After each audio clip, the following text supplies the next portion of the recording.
Hello, welcome back to my channel PSG Guruji. This is Rahul Mamgai once again.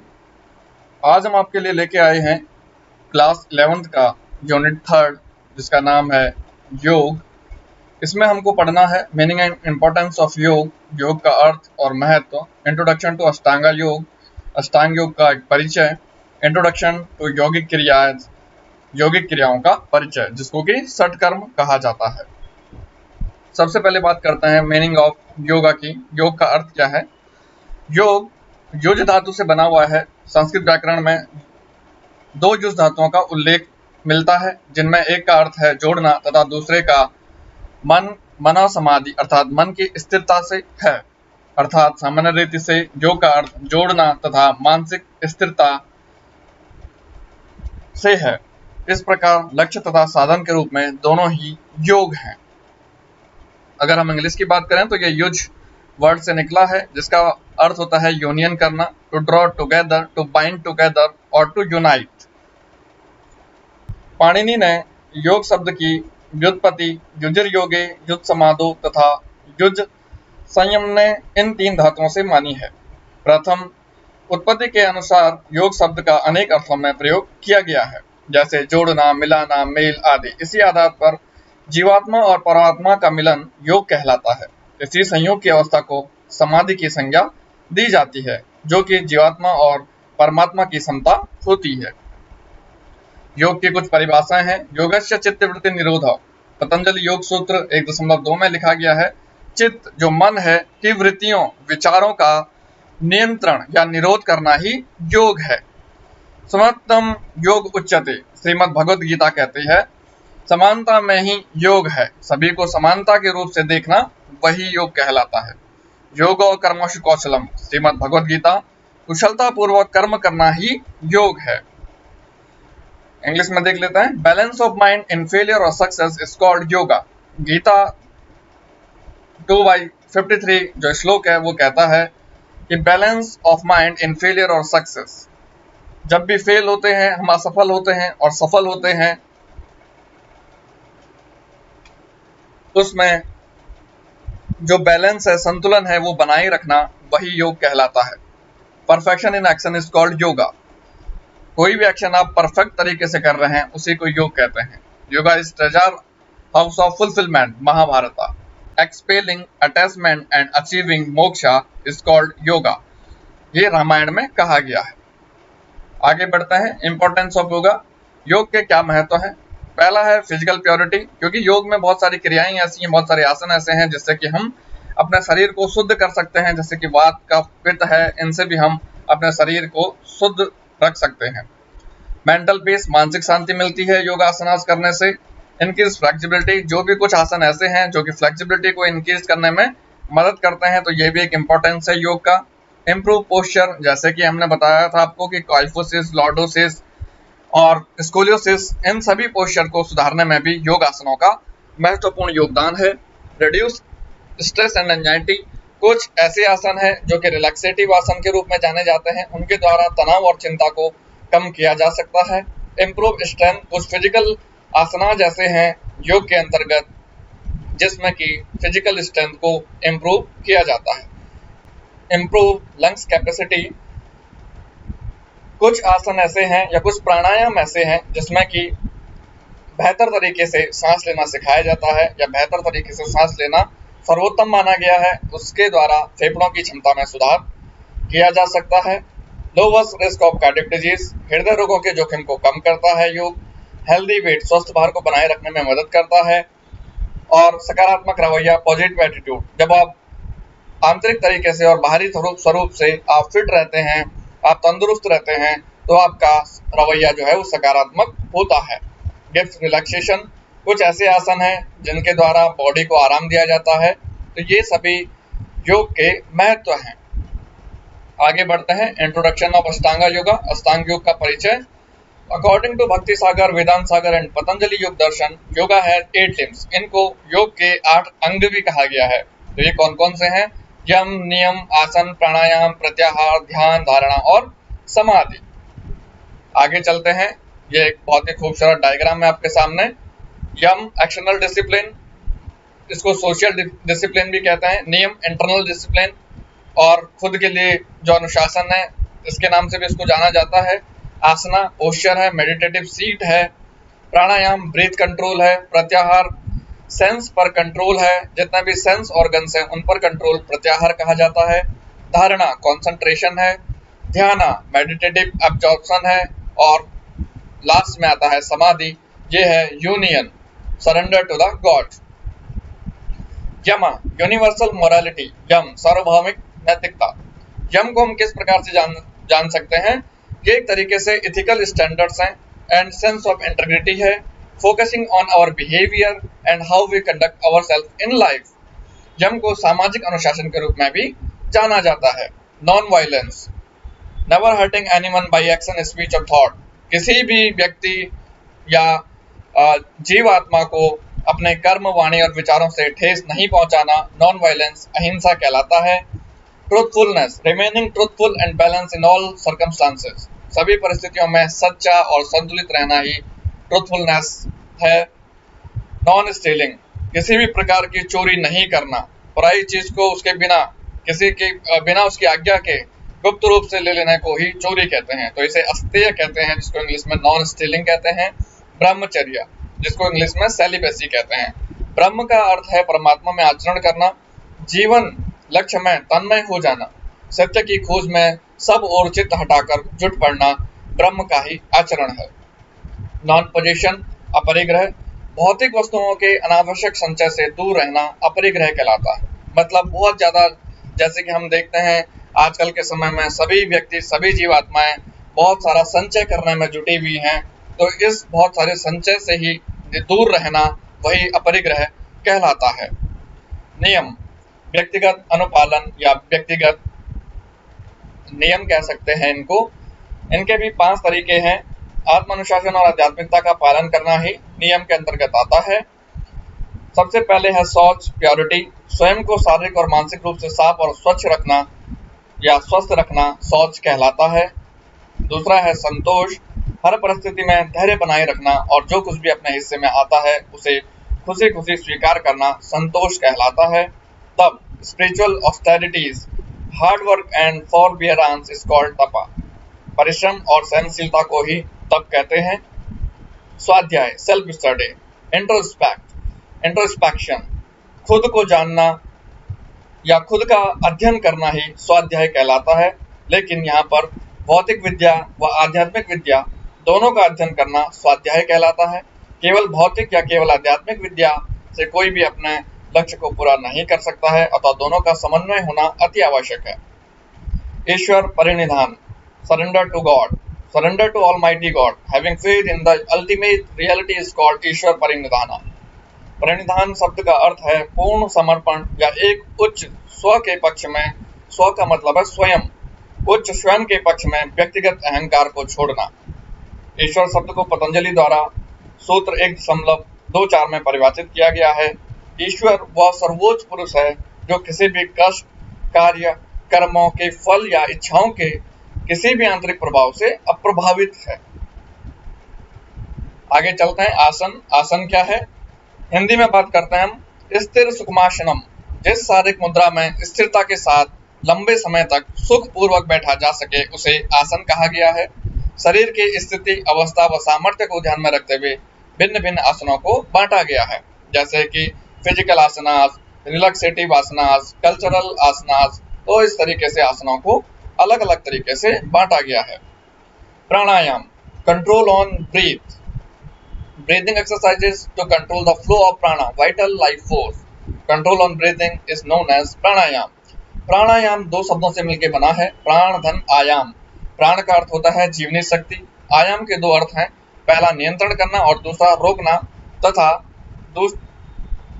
लंबा या विस्तार करना। पंडित श्री राम शर्मा आचार्य के अनुसार प्राणायाम सांस खींचने, उसे अंदर रोकने और बाहर निकालने की एक विशेष क्रिया पद्धति है। इस विधान के अनुसार प्राण को शरीर में संचित किया जाता है या उसका विस्तार किया जाता है। प्राणायाम में 3 तरीके की एक्टिविटीज, क्रियाएं की जाती हैं। पहला है पूरक, दूसरा है कुंभक और तीसरा है रेचक। पूरक का अर्थ है इनहेलेशन, कुंभक का अर्थ है होल्ड करना ब्रीथ को और रेचक का अर्थ है एक्सहेलेशन, सांस को बाहर छोड़ना। प्रत्याहार, control of the senses, withdrawal of the senses. आंख, कान, नसिका आदि सभी इंद्रियों को संसार के विषयों से हटाकर मन के साथ साथ रोक बांध देने को प्रत्याहार कहते हैं।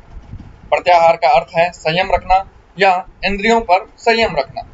घेरंड संहिता के अनुसार जहां जहां यह चंचल मन विचरण करे, इसे वहीं वहीं से लौटाने का प्रयत्न करते हुए आत्मा के वश में करें, यही प्रत्याहार कहलाता है। ध्यान, धारणा और समाधि ये एक साथ इसलिए लिखे गए हैं क्योंकि इन सभी ये तीनों जो चीज हैं वो आपस में इंटरलिंक्ड हैं, एक दूसरे से संबंधित हैं। बिना ध्यान के, बिना धारणा के ध्यान प्राप्त नहीं किया जा सकता, बिना ध्यान के समाधि प्राप्त नहीं हो पाती है। इसलिए इन तीनों को एक साथ रखा गया है। आओ इसमें पढ़ लेते हैं। धारणा, ध्यान और समाधि को पृथक नहीं किया जा सकता। ध्यान की आरंभिक स्थिति धारणा और अंतिम स्थिति समाधि है। इसमें एक बहुत शानदार श्लोक है, तत्र प्रत्येकतानुता ध्यानम, ध्येय पर चित्त की निरंतरता ध्यान है। एक स्थान पर चित्त को केंद्रित करना और चित्त के उसी वृत्ति का लक्ष्य पर बने रहना धारणा है। धारणा के अभ्यास से, अर्थात जब धारणा सिद्ध नहीं हुआ होता है तो कई बार लक्ष्य की एकाग्रता से चित्त भागता है। मन, चित्त का अर्थ है मन, उसे बार बार लक्ष्य पर लाना पड़ता है। किंतु जब धारणा सध जाती है तो लक्ष्य से एकाग्रता नहीं हटती, एकाग्रता की स्थिति स्थिर हो जाती है।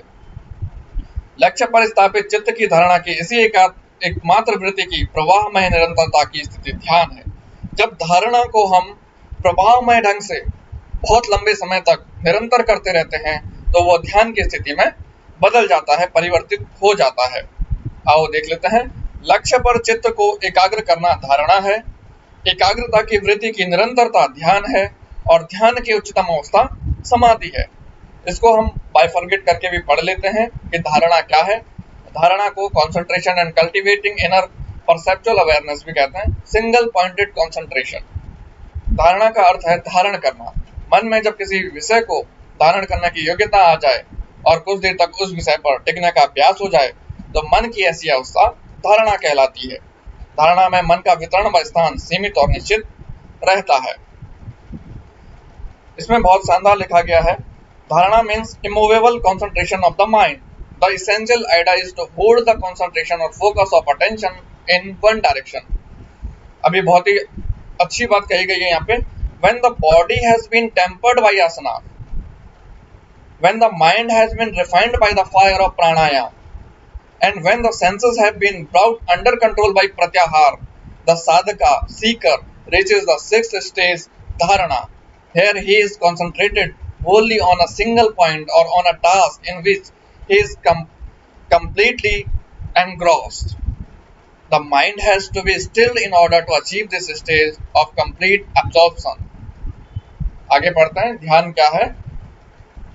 यह एकाग्रता का निर्बाध बिना रुके हुए प्रवाह है। एकाग्रता क्या था? धारणा।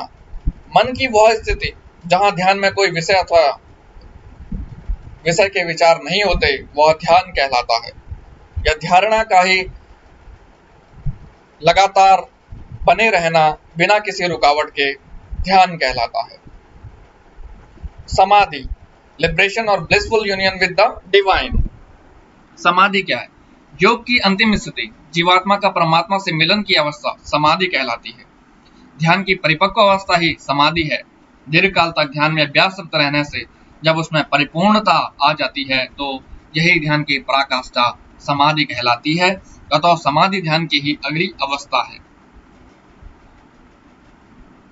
समाधि as a state of ecstasy, परमानंद। एक्सटेसी को कहते हैं परमानंद। समाधि means to bring together, to merge, ईश्वर में मर्ज हो जाना, अपनी आत्मा को ईश्वर के साथ में ले आना। परमात्मा से मिलन को समाधि कहते हैं। In the stage of samadhi the body and senses are at the rest, as if asleep, yet the faculty of mind and reason are alert. As if awake, one goes beyond consciousness. During samadhi, we realize what it is to be an identity without differences, and how a liberated soul can enjoy pure awareness of this pure identity. The conscious mind drops back into the unconscious oblivion from which it first emerged. तो समाधि क्या है? जीवात्मा का परमात्मा से मिलन की अवस्था समाधि है। षटकर्मा, छह षटकर्मा, इनको षटकर्म भी कहा जाता है। क्रियाज are the yaugik, shat kriyas are the yaugik technique to clean the internal organs. ये षटकर्म क्या है? इंटरनल ऑर्गन्स जितने भी व्यक्ति के होते हैं उनको ये क्लीन करने के लिए बनाए गए हैं और ये 6 तरीके के लिए हैं, इसलिए इनको षटकर्म का नाम दिया गया है। षटकर्म 2 शब्दों से मिलकर बना है, षट और कर्म। षट का अर्थ है 6 और कर्म का अर्थ है कार्य। आयुर्वेद में कर्म का अर्थ होता है शोधन, जिसे आयुर्वेदिक पद्धति में पंचकर्म चिकित्सा कहते हैं। षटकर्म में शुद्धिकरण क्रियाएं शरीर को भीतर से स्वच्छ एवं साफ करने और योग साधक को उच्च योग क्रियाएं करने के लिए तैयार करने हेतु बनाई गई हैं। षटकर्म शारीरिक एवं मानसिक स्वास्थ्य दोनों के लिए उम्दा योगाभ्यास है। षटकर्म में पहली बात कर लेते हैं कपालभाति की। स्कल शाइनिंग टेक्निक है, ये मस्तक चमकने की तकनीक है। त्राटका आंखों को मजबूत करने की तकनीक है। नेति नसाल क्लेंजिंग है। धौती cleaning of the digestive tract. नौली एब्डोमिनल मसल मसाज। बस्ती लार्ज इंटेस्टाइन क्लींजिंग, बड़ी आंत की सफाई। कपालभाति क्या है? कपालभाति 2 शब्दों से मिलकर बना है। कपाल का मतलब है स्कल और भाति का मतलब है चमकना, साइन। तो इसमें क्या होता है? कपालभाति में जोर जोर से सांसों को बाहर छोड़ा जाता है, जिसकी मदद से सांसों के साथ विषैले तत्व जो होते हैं वो बाहर निकल जाते हैं। कपालभाति प्राणायाम भी माना जाता है और इसके निरंतर अभ्यास से शरीर के सभी अंग विषैले तत्वों से मुक्त हो जाते हैं। किसी भी तंदुरुस्त व्यक्ति को उसके चमकते हुए माथे, मस्तक या सिर से पहचाना जा सकता है। कपालभाति प्राणायाम की उचित व्याख्या है चमकने वाला मस्तक। ये एक तरीके का प्राणायाम भी है। तो कपाल का मतलब है मस्तक और भाति का मतलब है चमकने वाला। त्राटक, त्राटक शब्द की उत्पत्ति त्रा से हुई है, जिसका अर्थ है मुक्त करना। यह क्रिया आंखों को साफ करने एवं नेत्रों की रोशनी बढ़ाने के लिए की जाती है। इस क्रिया में आप नेत्रों को सामान्य रूप से किसी निश्चित वस्तु पर केंद्रित करते हैं, एक ही कॉन्सेंट्रेट करते हैं, सिंगल पॉइंटेड। तो वो कोई जलती हुई मोमबत्ती हो सकती है, कोई पेटल हो सकता है फ्लावर का। इस तरीके से तब तक ये करते रहना है जब तक कि आंखों से पानी नहीं आ जाता या आंखों में दर्द ना होने लगे, और उसके बाद धीरे से आंखें बंद करनी है और सामान्य स्थिति में आकर इनको खोलना है। Trataka is a Sanskrit word meaning to see और गेज। गेज का मतलब होता है एक टकटकी लगाकर देखना। It is one of the practice of meditation perform gazing at a certain object without winking. बिना पलक या झपके ये देखते रहना होता है, जैसे कि आपको डायग्राम में दिख रहा होगा। नेति, नेति is a Sanskrit term derived from the roots na and ti, which together translate as not so. In the concept of the purification process, it relates to the removal of the toxin. It implies no toxin, मतलब कोई भी आपके शरीर में विषैले पदार्थ नहीं। It is a nasal cleansing technique that is one of the 6 purification techniques recommended by the Hatha Yoga, Pradipika and authentic text on Hatha Yoga. ये नाक को क्लीन करने की, जो नासिका है उसको क्लीन करने की ये पद्धति है। इसमें या तो ये जल नेति होती है, दुग्ध नेति होती है, घृत नेति होती है।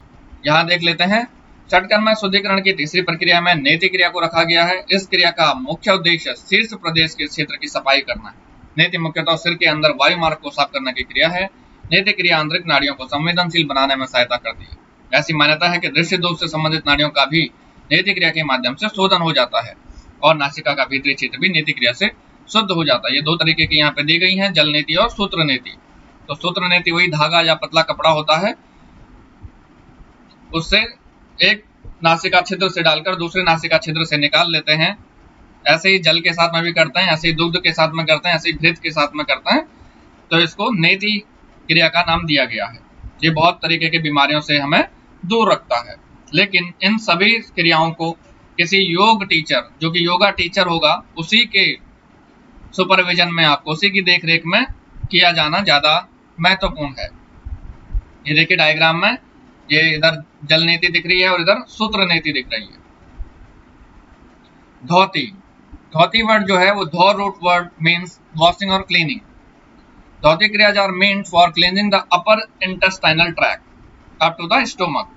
जो छोटी आंत है और जो ऑसोफेगस है उसको क्लीन करने के लिए धौती क्रिया की जाती है। ये 3 तरीके की यहाँ पे बात की गई है।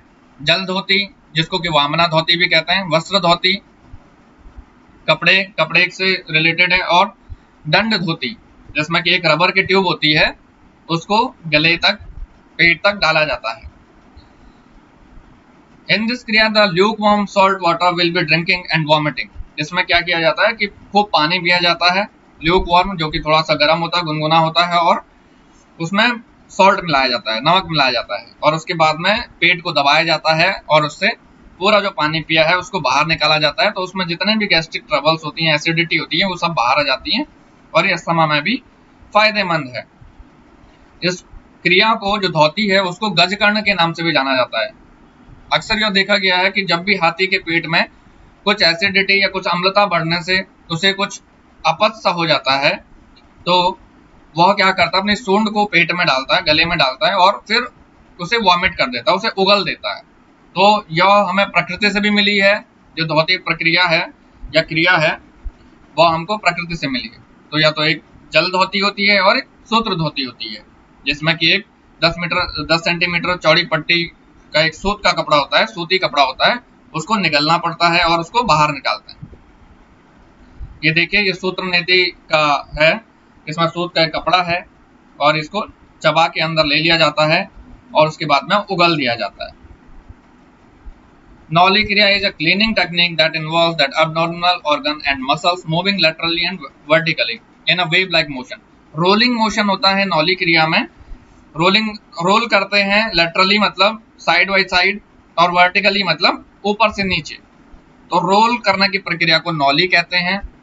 जो एब्स मसल होती हैं, रेक्टस एब्डोमिनस, उसको रोल किया जाता है और ये पेट की मसाज से संबंधित है।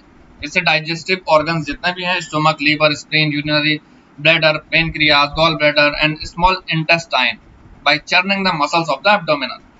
मंथन करना, चर्निंग का मतलब मंथन करना, जैसे दही को मथा जाता है उसी तरीके से पेट की मांसपेशियों को भी मथना है, तो उससे बहुत सारे फायदे मिलते हैं। नौली क्रिया एक सफाई तकनीक है जिसमें पेट के अंगों और मांसपेशियों को तरंग जैसी गति में पार्श्व और लंबवत रूप से स्थानांतरित करना शामिल है। जो एक तूफानी समुद्र में एक नाव के ऊपर और नीचे गतिविधि